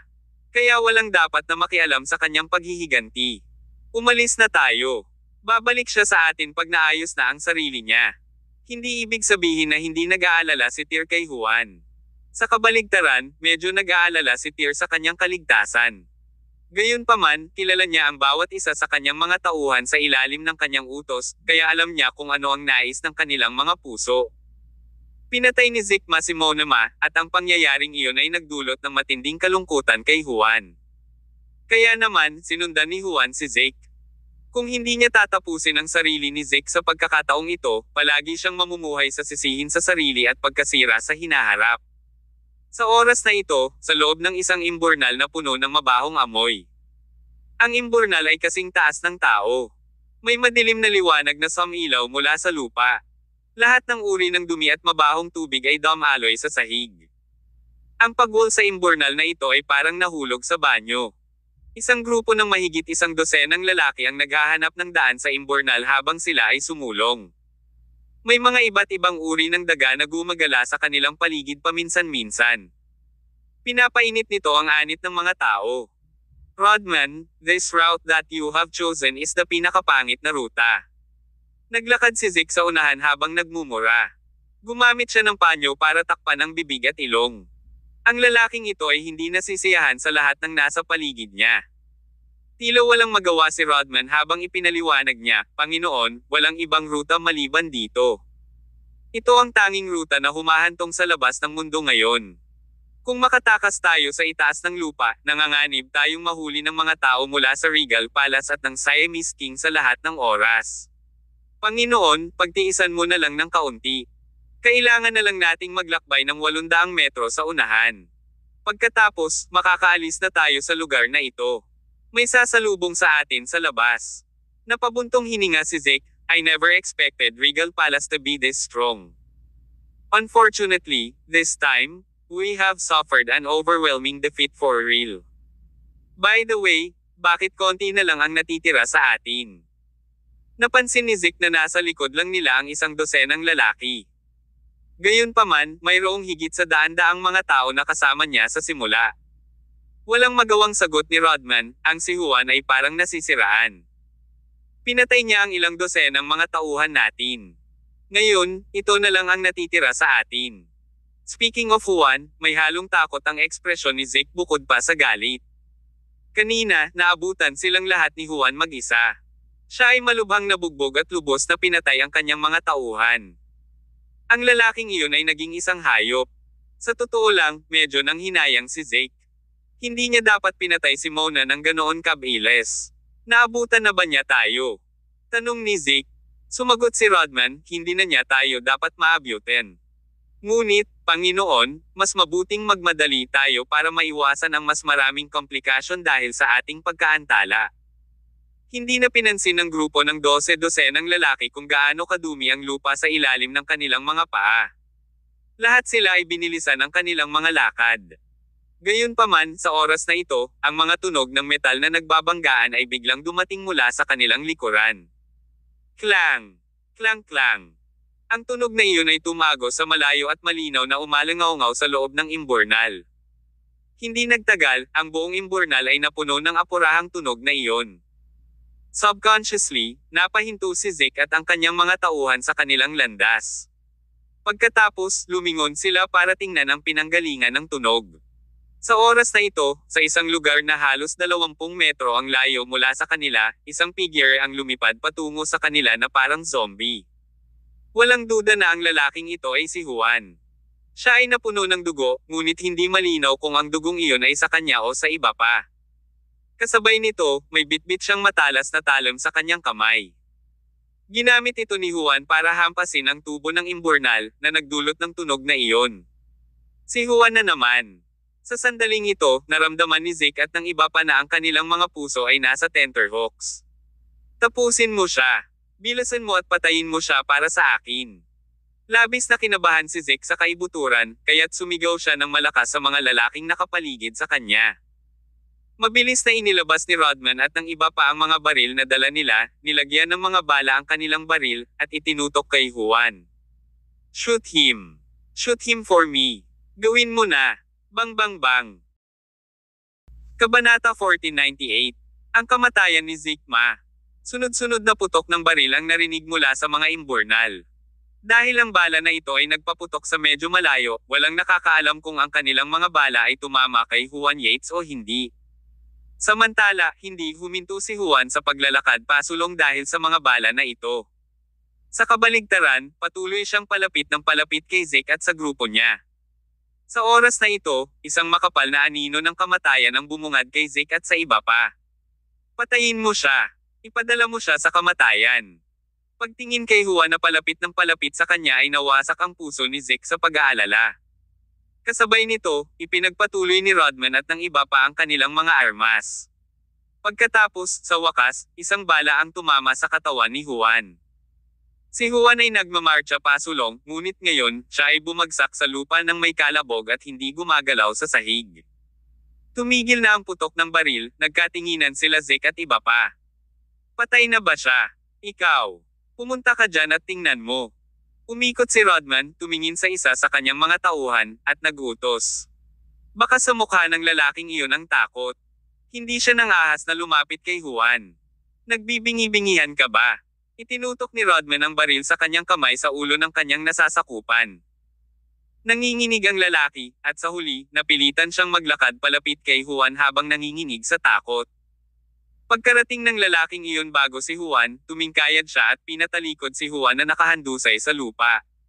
Sa mga oras na ito, puno ng dugo ang katawan ni Juan. Isa pa, napuruhan siya ng mga mantsa sa loob ng gutter. Medyo nakakatakot ang itsura niya. Maingat na inilagay ng lalaki ang kanyang kamay sa ilalim ng butas ng ilong ni Juan upang maramdaman ang kanyang hininga. Nang makaramdam siya ng kawalan ng paghinga sa ilalim ng butas ng ilong ni Juan, sa wakas ay naibsan niya ng kaunti ang kanyang kaba. Panginoon, parang sinipa ng lalaking ito ang balde. Wow! Sa sandaling ito, sa wakas ay nakapagpahinga na rin ang tensed nerves ni Zeke. Pagkatapos niyang mapakali, walang katapusang umalangaw-ngaw ang malakas niyang pagtawa. Juan, ayaw mo bang patayin ako? Muhaha, dapat tumayo ka at patayin mo ako ngayon kung may lakas ka ng loob, ha? Paano kung pinatay ko ang asawa mo at kinuha ang iyong biyenan? Mamamatay ka pa rin sa kamay ko, Juan, ikaw ay basura, hahaha. Basura. Umalangaw-ngaw sa buong imburnal ang malakas na tawa ni Zeke. Samantala, ang kanyang alipors ay naglalakad pabalik sa kanyang direksyon sa oras na ito. Ngunit, nakaramdam siya ng lamig sa kanyang likuran ng makadalawang hakbang pasulong. Hindi alam kung kailan tumayo si Juan sa lupa, ngunit ang matalim na talim sa kanyang kamay ay tumago sa likod ng lalaki ni Zeke sa oras na ito. Hindi pa siya patay. Bulalas ni Rodman. Pagkatapos nito, lahat sila ay nagtaas ng mga baril sa kanilang mga kamay at pinaputukan si Juan. Gayunpaman, ang kanilang kasamahan ay kumilos bilang isang kalasag ng tao bago si Juan. Dahil dito, lahat ng bala ni Rodman at iba pa ay pumasok sa katawan ng lalaking iyon habang si Juan ay nagtago sa likod nito na hindi nasaktan. Click click click. Hindi nagtagal, lahat ng baril sa loob ng mga kamay ni Rodman at ng kanyang kasama ay wala ng bala. Itinulak ni Juan ang bangkay sa harap niya sa isang tabi at umakbay kay Zeke na may mabangis na ekspresyon. Pigilan mo siya. Pigilan mo siya dyan. Takot na takot si Zeke. Natakot talaga siya. Siya ay nasa bingit ng pagbagsak habang siya ay sumigaw ng kulog kay Rodman at sa kanyang grupo. Siya ay malubhang nasugatan. Sabay-sabay nating labanan siya. Napuno rin ng pagniwi ang mukha ni Rodman. Kaya't utos niya habang inilalabas niya ang dala niyang punyal. 12 ng mga mandirigma ang lahat na sumugod patungo kay Juan. Lahat sila ay mga alipors ni Zeke at ang mga unang klaseng mandirigma ng Ma-Royal family. Namumula ang mga mata ni Juan habang nakatingin sa mga lumalaban na palapit ng palapit sa kanya. Sunod, itinaas niya ang talam sa kanyang kamay. Klang! Matapos ang isang banggaan ng metal, inihagis ni Juan ang talam sa kanyang kamay ng paalang at agad na nilaslas ang isa sa kanyang mga karibal, at hinagis pa atras. Sumunod ang isa pang laslas, kung saan binagsakan ni Juan ang isa pang lalaki. Sa oras na ito, ang potensyal ni Juan ay pinasigla ng higit sa kanyang limitasyon. Kahit mataas ang man speed ni Rodman, mabagal naman sila sa paningin ni Juan. Isa-isang nahulog ang isang dosina ng mga mandirigma sa ilalim ng talim ni Juan. Klang klang klang. Si Rodman ang pinakamalakas na manlalaban sa kanyang mga kapantay. Magkagayunman, 3 round lang ang laban niya kay Juan bago tumagos ang talim ni Juan sa kanyang tiyan. Habang nahulog si Rodman, tanging sina Zeke at Juan na lang ang naiwan na nakatayo sa loob ng imburnal. Patuloy na tumutulo ang dugo mula sa talim sa kamay ni Juan at sa kanal sa kanyang paanan. Kasama ng mga daga na tumatakbo pabalik-balik sa kanilang paligid, ang kapaligiran ng eksena ay higit na nakakatakot. Tinitigan ni Zeke si Juan na parang ngayon lang nakakita ng halimaw. Bahagyang nanginginig ang kanyang katawan habang patuloy na umaatres sa tuwing umuurong si Zeke, isang hakbang pasulong si Juan. Juan, we should talk about it. Actually, as it happens, hindi ko sinasadyang patayin si Nana. Kaya please spare me? Don't kill me. Napaatras si Zeke habang desperadong nagsusumamo kay Juan na iligtas siya. Gayunpaman, paano naging posible para kay Juan na maligtas si Zeke? Ang kanyang tingin ay matatag na nakalok sa kanyang biktima habang siya ay naglalakad patungo sa kanya, hakbang-hakbang. 8 metro, 5 metro, 3 metro. Nang makitang unti-unting lumalapit si Juan sa kanya, biglang itinaas ni Zeke ang isang gintong pistola sa takdang oras. Ito ang parehong baril na ginamit niya sa pagpatay kay Mona noon. Juan, go te kamatayan. Bang! Isang putok ng baril ang tumunog. Diretsyong tumama ang bala sa pagitan ng mga kilay ni Juan. Sa pangkalahatan, kapag ang isang bala ay nagpaputok sa ganoong kalayuan, si Juan ay nakatakdang mamatay. Kakatwa, nakakagulat na kaya ni Juan na iwasan ang bala na ibinaril ni Zeke sa napakabilis na bilis. Nang magpapaputok na si Zeke ng pangalawang putok, sa isang iglap ay nagpakita sa kanya si Juan. Sa isang saksak, nasaksak niya ang tiyan ni Zeke. Ang slash na ito ay para sa aking biyenan, si Walter. Isa pang slash pagkatapos ay sinundan ito. Itong slash ay para sa asawa ko, Mona. Saksak saksak saksak. Sa huli, mahigit 12 beses na sinaksak ni Juan ang tiyan ni Zeke. Isang saksak ang sinundan ng isa pa. Sa wakas, bumagsak si Zeke sa lupa na dilat ang kanyang mga mata, at ang kanyang tiyan ay sinaksak sa putik ni Juan. Itinapon ni Juan ang talon sa kanyang kamay.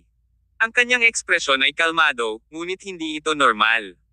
Napatingin siya sa bangkay ni Zeke sa lupa habang paulit-ulit na naglalaro sa kanyang isipan ang lahat ng mga sandaling kasama niya si Mona.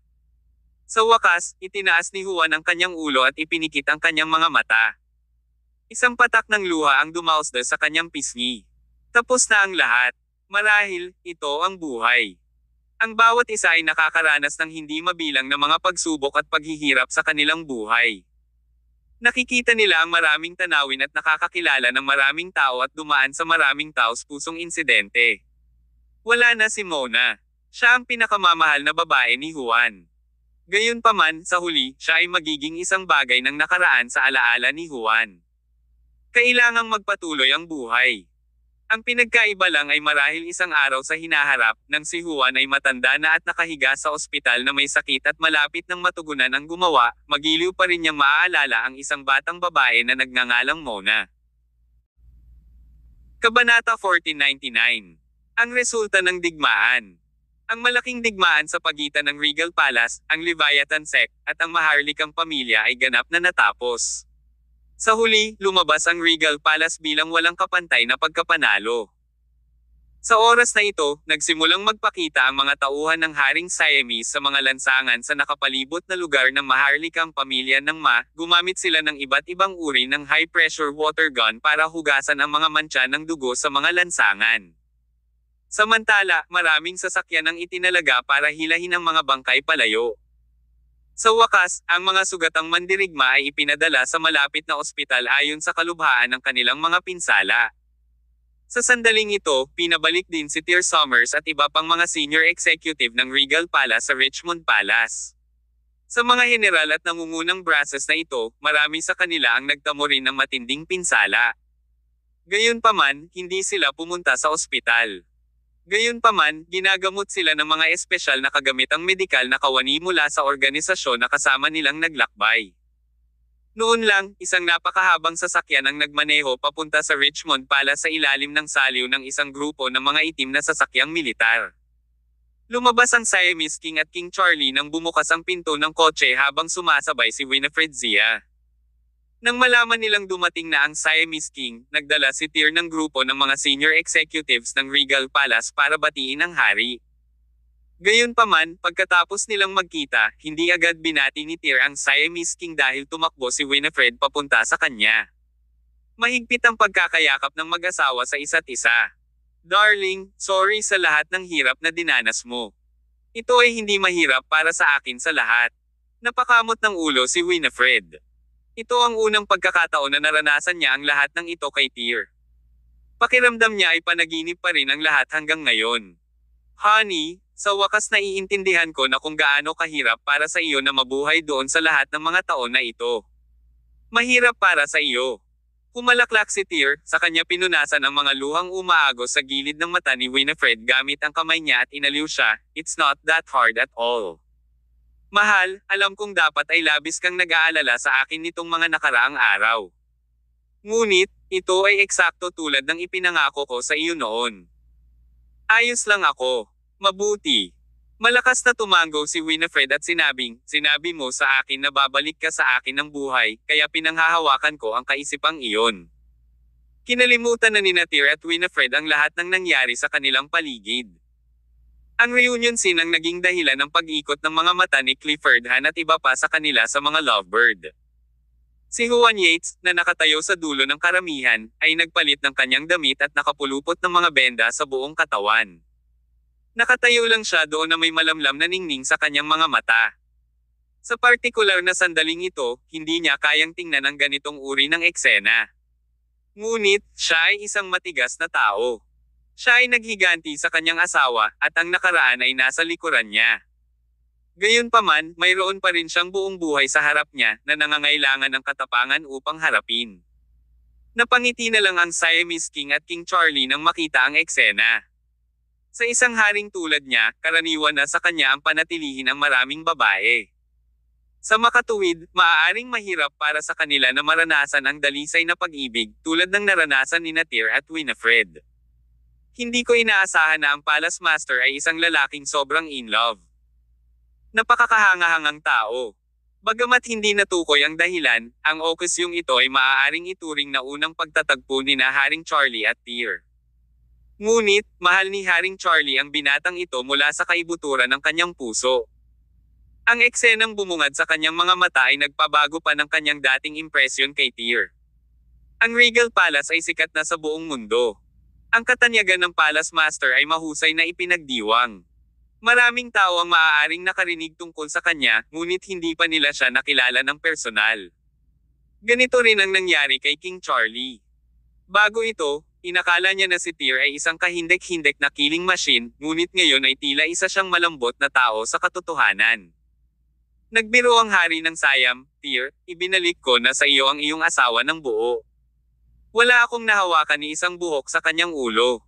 Noon lang umalis sa yakap sina Tyr at Winifred, nakangiting sabi ni Winifred, "Inalagaan ako ni Senior all this while. Maraming salamat." Naglakad si Tyr papunta sa Siamese King at King Charlie. Pagkatapos, sumaludo siya para ipahayag ang kanyang pasasalamat. Pagkatapos, tumingin siya kay King Charlie at nagtanong, "At ang senior na ito?" Ipinakilala sila ng Haring Siamese. Ito si King Charlie, isang mataas na opisyal ng gobyerno. Saludo rin si Tyr kay King Charlie. Siyempre, hindi siya interesadong makipag-close sa mga government officials na iyon, pero sumunod pa rin siya sa tamang etiquette. After all, wala nang kinalaman ang Regal Palace in the future. Ang isa pang dahilan kung bakit personal na dumating ang Siamese King at Haring Charlie upang ihatid si Winifred pabalik sa Tyr ay para makipag-usap sa kanila tungkol sa paglikas ng Regal Palace. "Seniors, sa loob tayo mag-usap." "Okay." Tumalikod si Tyr at tinungo ang conference hall na pinagdausan nila ng meeting kanina, kasama sina Clifford Han, Olympias White, at Juan, ang tatlong hari ng Regal Palace. Ang Siamese King at Haring Charlie ay may kanya-kanyang bodyguard habang papasok sila sa conference hall. Pagpasok nila sa bulwagan, lahat ay nagsiupuan. Para silang may negosasyon sa negotiation table. The Siamese King went straight to the point and said, "Tyr, natupad mo na ang gusto mong gawin ngayon. Pagkatapos nito, bibigyan kita ng kalahating buwan para lumikas. Walang problema." Walang pagdadalawang isip na pumayag si Tyr. Binigyan siya ng hari ng 2 linggo dahil gusto niyang pangalagaan niyang mabuti ang mga pinsala ng kanilang mga miyembro.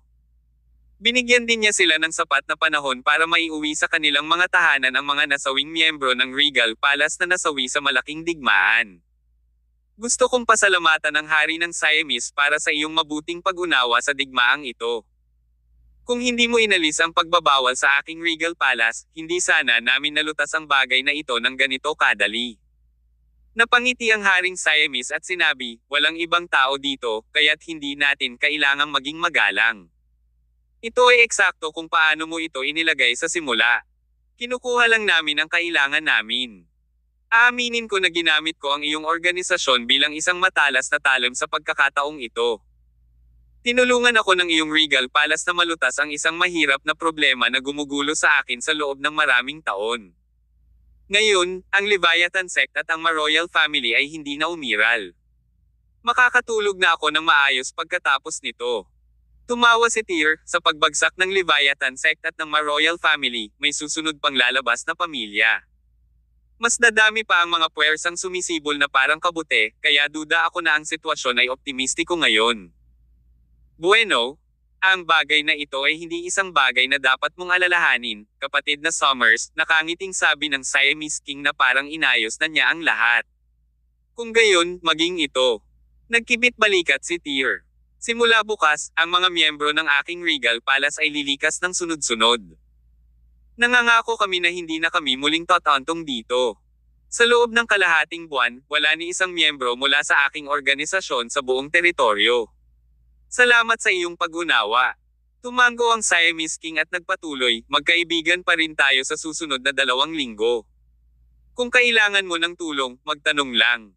Wala nang iba pang idedagdag si Tyr. Samantala, si Juan, nakaupo sa gilid, ay huminga ng malalim at sinabi, Hari ng Siamese, mayroon akong kahilingan. Sige po.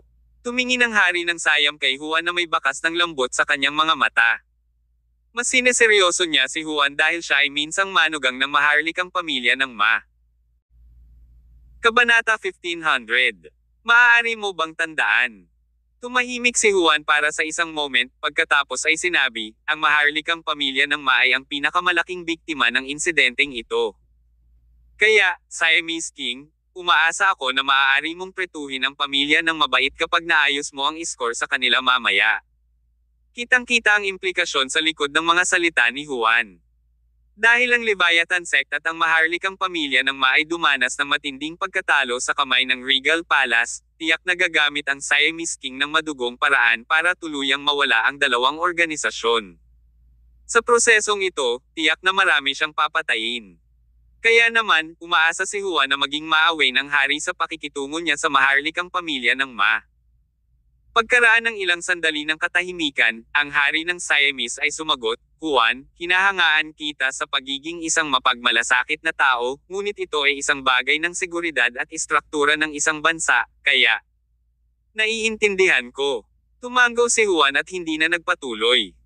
Gayunpaman, iimbestigahan kong maigi ang lahat ng miyembro ng maharlikang pamilya ng Ma, nasa iyo ang aking salita na ako ay magiging patas at mahigpit.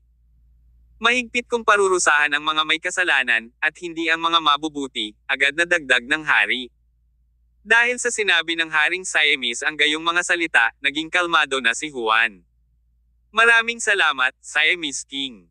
Pasasalamat niyang sabi. I am not a tyrant, ngumiti ang Siamese King, aba, gumagabi na. Dapat na tayong umalis. Tyr, tandaan mo na may 2 linggo ka lang. Point taken. Tumango si Tyr. Pagkatapos nito, pinaalis niya ang Haring Siamese at Haring Charlie. Nang makaalis ang dalawa, nagsimulang ayusin ng mga natitirang matataas na miyembro ng Regal Palace ang paglikas ng organisasyon. Kaya, ang pangkalahatang kinalabasan ng insidente ay maaaring ituring na pinakamahusay na resulta. Naglalakad ng mag-isa sa isang malaking puno, nagsindi ng sigarilyo si Juan at tumangala sa malayong kalangitan sa gabi.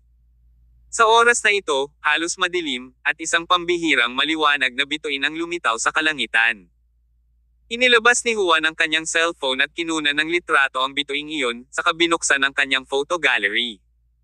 Maraming mga larawan ang nakaimbak dito, na marami sa mga ito ay mga larawan nila ni Mona bago siya namatay. May mga larawan sila noong hindi pa nila kilala ang isa't isa, sinundan ng mga larawan na magkasama silang aalis sa biyahe, at kalaunan, mga larawan nilang ikinasal. Ang bawat isa ay kumakatawan sa isang taos pusong alaala. Huminga ng malalim, pumikit si Juan. Isang malakristal na patak ng luha ang lumabas sa gilid ng kanyang mata. Kasunod nito, sunod-sunod niyang pinindot ang mga larawan at pinindot ang delete button. Hindi niya tinanggal ng sabay-sabay, ngunit tiningnan niyang mabuti ang bawat isa bago niya ito tinanggal. Sa huli, walang laman ang phone album ni Juan, maliban sa litrato ng bida na kakakuha lang niya. Habang nakatitig siya sa larawan ay walang tigil ang pagpatak ng kanyang mga luha sa screen ng telepono. Pag-akyat mula sa likuran, nakita ni Tyr ang ginagawa ni Juan. Hindi inistorbo ang kaibigan, tahimik lang itong nakatayo sa likuran niya. Boss, magiging mga bituin ang mga namamatay, di ba? Dapat sinana ang bituin na yon. Pinagmamasdan niya ako ngayon mula sa langit. Simula ngayon, lagi na niyang kasama 'di ba? Iyan ang kadalasang sinasabi ng mga matatanda para aliwin ang mga bata, ngunit ngayon, kahit isang dakilang tao na isa sa mga hari ng Regal Palace ay talagang nagsabi ng ganoong bagay. Tumango si Tyr at huminga ng malalim. Siguro, ang pag-ibig ay tunay na nagtataglay ng pambihirang kapangyarihan sa mga tao. Nagawa pa nitong gawing lalaki si Juan, na dating babero at tagahabol ng palda. Saglit na natahimik si Juan, nakatingin sa photo album sa kanyang phone na may pagtataka sa mukha. Kalimutan mo na lang siya, sabi ni Tyr. Makalimutan ko na ba siya? Medyo desperado na tanong ni Juan. Kung gusto mong umiyak, ilabas mo na lang lahat. Pagkatapos nito, ikaw na ang magiging Southern King ng Regal Palace. Sa wakas ay hindi na napigilan ang kanyang kalungkutan, si Juan ay tumingkayad at tinakpan ng kanyang mga kamay ang kanyang ulo habang siya ay tumatangis ng mapait. Pumikit si Tyr. Wala siyang ibang paraan para aliwin ang kapatid niyang ito sa sandaling tulad nito. Marahil ay magiging maayos na si Juan pagkatapos niyang ilabas ang lahat. Samantala, sa paligid malapit sa Maroyal Mansion. Sa oras na ito, ang 3 kilometrong radius sa paligid ng mansyon na naharang kanina ay hindi na selyado. Nilinis din ng mga opisyal na ipinadala ng gobyerno ang lahat ng bakas ng digmaan. Libo-libong tao ang namatay, habang hindi mabilang ang iba pa ang malubhang nasugatan. Ipinadala ng gobyerno ang mga sugatan sa ilang kalapit na lungsod para gamutin. Para naman sa mga namatay, hindi nila ipinadala ang mga bangkay sa isang punerarya. Sa halip, pinili nila ang lugar na malayo sa lungsod at naghukay ng mas libingan. Ang lahat ng mga katawan ay itinapon doon. Sa kabila ng katotohanan na higit sa 20 mga mortuary car ang itinalagang maghatid ng mga bangkay, hanggang sa tuluyang nagdilim ang langit ay sa wakas ay naipadala na ang lahat ng mga bangkay sa mass grave. Sa oras na ito, ang huling sasakyan ng punerarya ay kalalabas lamang ng lungsod. Naging abalang araw iyon, at tila pagod ang lahat ng tauhan na naka-duty. Ang huling sasakyan sa dulo ng convoy ay nagdala lamang ng isang katawan, na nasunog ng hindi nakilala. Sa likod na upuan, ang 2 tauhan ay nakatulog, habang ang lalaking nasa passenger seat ay patuloy na humihikab. Nasa likod ng manibela ang isang binata sa edad na 20s na kakapasok lang sa negosyo hindi pa lang matagal na ang nakalipas. Dahil sa napakaraming bangkay ngayon, medyo kinakabahan pa rin siya. Marahil dahil sa pagkabagot, sinimulang kulitin ng nasa passenger seat ang batang driver, "Little Hugo, let me take a wild guess if you will piss yourself after you go home tonight." Ayoko. Bagamat medyo kinakabahan si Hugo sa kanyang puso, nagpanggap siyang kalmado. Gayunpaman, nang maisip niya ang mga bangkay na nakita niya ngayon, nakakaramdam pa rin siya ng kaunting pagkabalisa hanggang ngayon. Little Hugo, alam mo ba kung kaninong bangkay ang kinarga natin para sa huling biyahe ngayon? Tanong ng middle-aged na biglang naging misteryoso. Hindi ba't bangkay lang?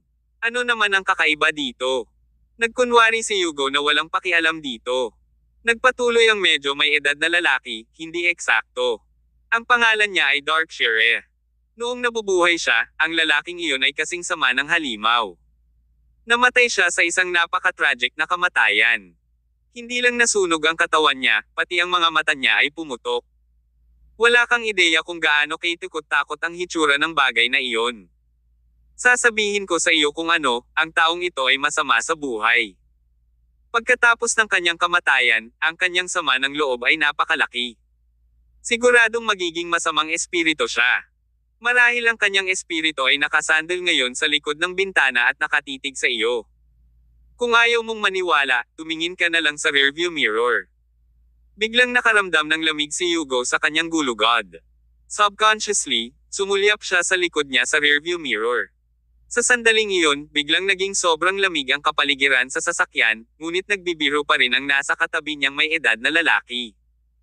Nang sumulyap si Hugo sa rearview mirror, nakita niya ang isang pares ng pulang dugo na mga mata na nakatingin sa kanya.